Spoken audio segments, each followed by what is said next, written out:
Waves and the top 20%. What do they have in common?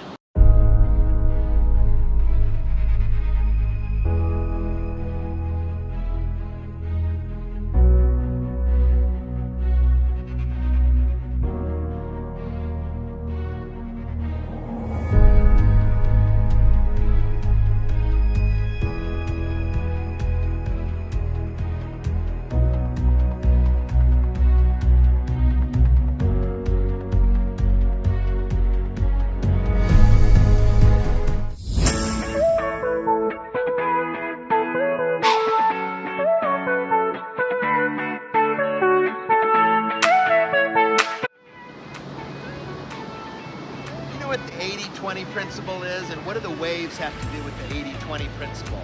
How do you get in the top 20%? We've heard a little bit about the Pareto principle. 80% of the production is accomplished by 20% of the activity. 20% of our activity gets us 80% of the results. So what do the waves have to do with getting into the top 20%?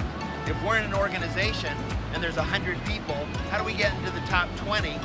And then let's talk about the top 5 things that'll get you in the top 20.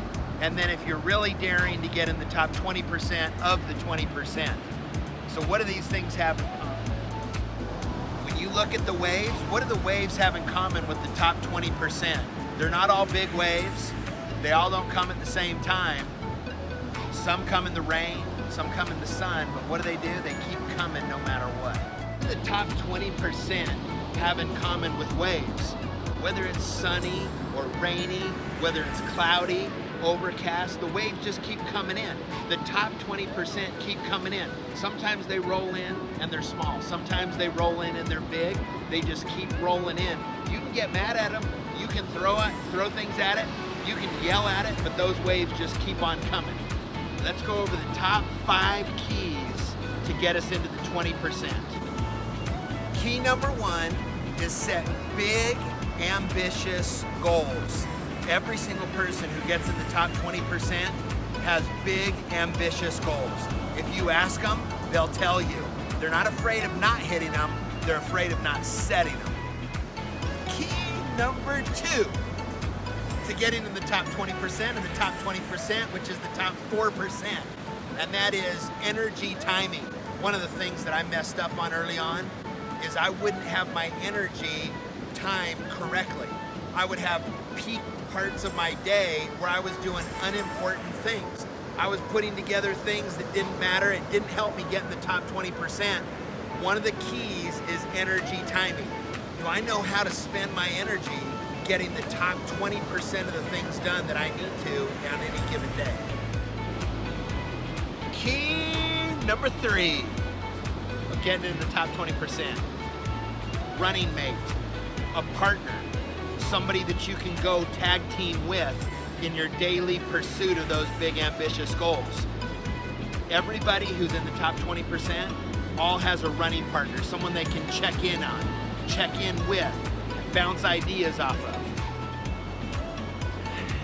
Key number 4 of getting into the top 20% is get help. Don't do something and then say, what do you think? Say, this is what I'm thinking of doing. What do you think? Would you do anything differently? Get help. Reach out. Ask for advice. Ask for feedback. Go out and find somebody that can help you in different areas. You don't need to do it on your own. Key number 5 to getting into the top 20%, reward yourself. Put together that game plan and put out a reward. Maybe it's every week, maybe it's every month. It doesn't have to be a big reward, but you need to reward yourself for doing things, sticking to those things, and just like those waves that just keep coming in, you reward yourself for constant action and consistency to your goals. So there you have it, the top 5 keys to getting into the top 20%. Make the 80-20 principle work for you.